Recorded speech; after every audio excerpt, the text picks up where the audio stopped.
There are great waves of change coming to the world. They will be unlike anything humanity as a whole has ever had to face before. They are largely the consequence of humanity's misuse and overuse of the world and its resources. But they also represent a real threshold, an evolutionary threshold that humanity has reached, particularly regarding its encounter with intelligent life from beyond the world. It will be a time when a great decision must be made as to whether humanity will unite and cooperate to share and manage the resources of the world, or whether it will fight and compete, propelling humanity into a state of constant conflict and permanent decline. It is a great threshold for individuals as well, whether they will fight and struggle to preserve what they have or whether they will unite with others to share and manage the resources that are available and take responsibility for providing for those who will not have the basic necessities of life. This is a practical, physical threshold, and it is a moral and ethical threshold. It is likely that humanity will undertake both of these options until a greater decision can be made and formulated. It is certain that many things will fail. Communities and even certain nations may collapse. It is certain that many people will have to migrate, and there will be a great shift in the order and function of civilization. What has been the emphasis in this teaching on the great waves is the great shift that must occur within the individual to recognize the great waves of change and to undergo the various steps of preparation that are necessary to approach this great threshold with wisdom and certainty and with the power of knowledge. There are many practical things that must be accomplished, of course, and this will draw upon all of the skills and professions of humanity. But if there is no wisdom, if there is no clarity, if there is no deeper incentive to serve others, and if there is no ability to adapt to changing and demanding circumstances, then all of the practical skills of humanity, all of the professions of humanity, and all of the learned wisdom of humanity will not be sufficient to bring about a greater and more significant outcome. It is what a person will see, know and do that will make all the difference in their well-being in the future, and in the impact it will have on other people and upon society at large. The new message is here to provide a warning, a blessing and a preparation. The warning is now being sounded around the world from many sources, but the severity of the situation is not being recognized by many. The nature of this great series of changes is being greatly underestimated.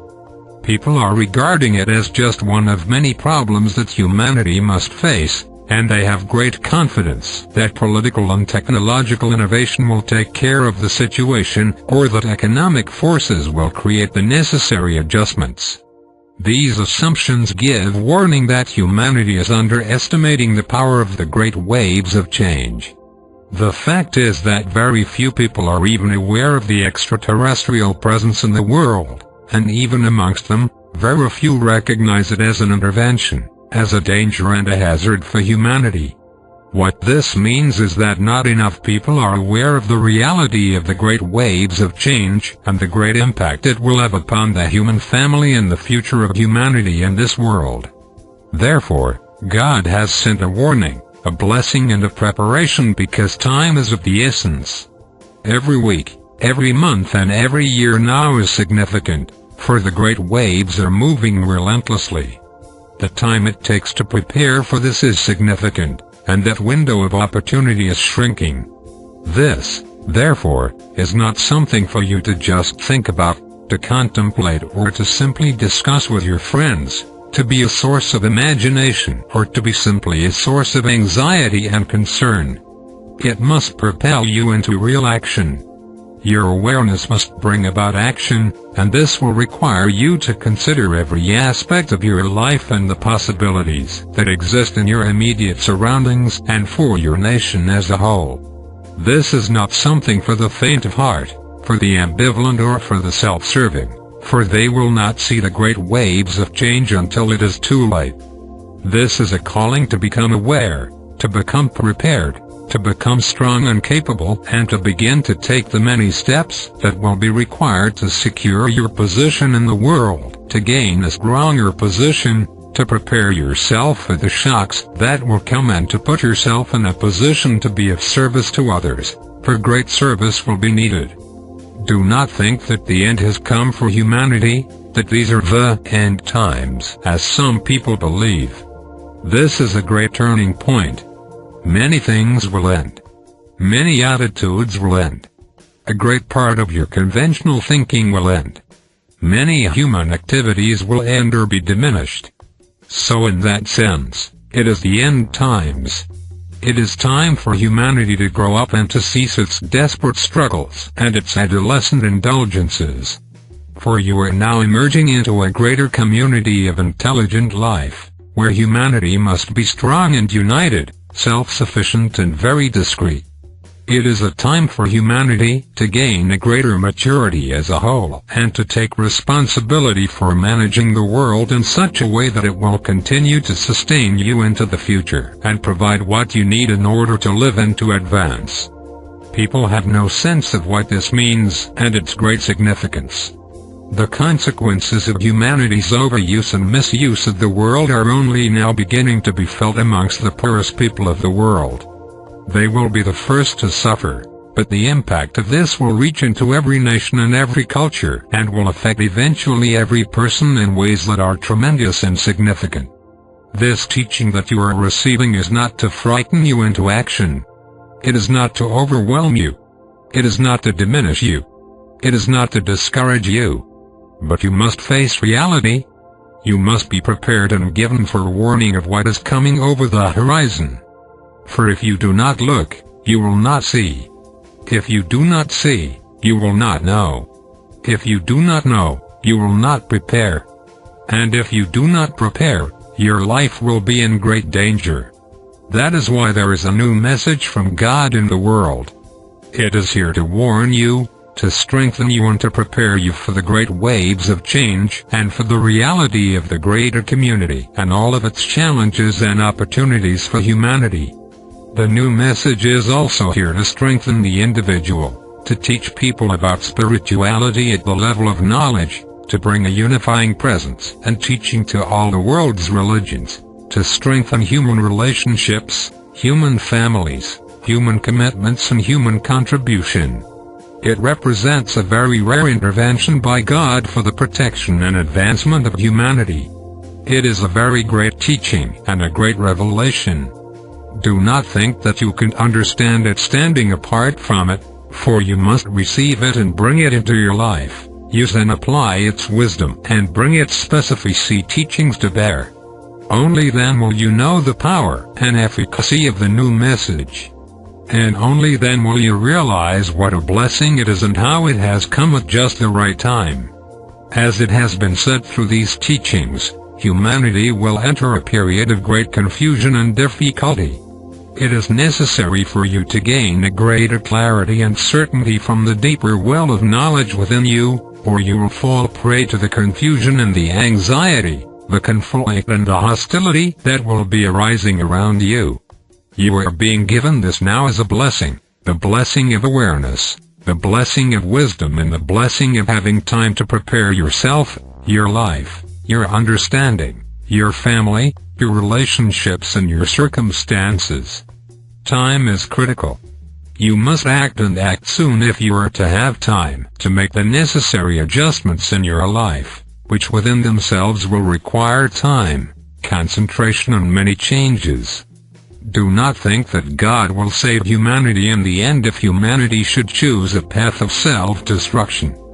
Do not think that God will save humanity by removing all the dangers and consequences that have been produced by humanity's ignorance, arrogance and conflict.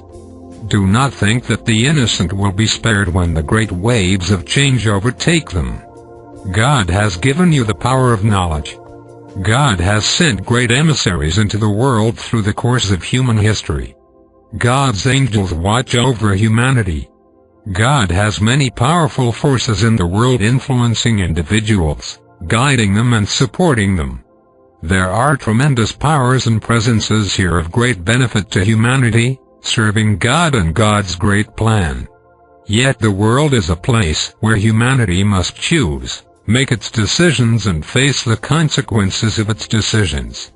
This is a world apart, where the separated have chosen to live apart from God, have chosen to create their own reality, and have chosen to take a form of individuality far beyond the distinctions that God has created for each soul. This is a place of decision. It is a place of contrast. It is a place that is different from your ancient home, from which you have come and to which you will ultimately return. Within this environment, there is beauty and there is ugliness. There is pleasure and there is pain. There are opportunities and there are dangers. It requires strength and wisdom to be here and compassion as well if you wish to experience life and the meaning of a greater purpose here.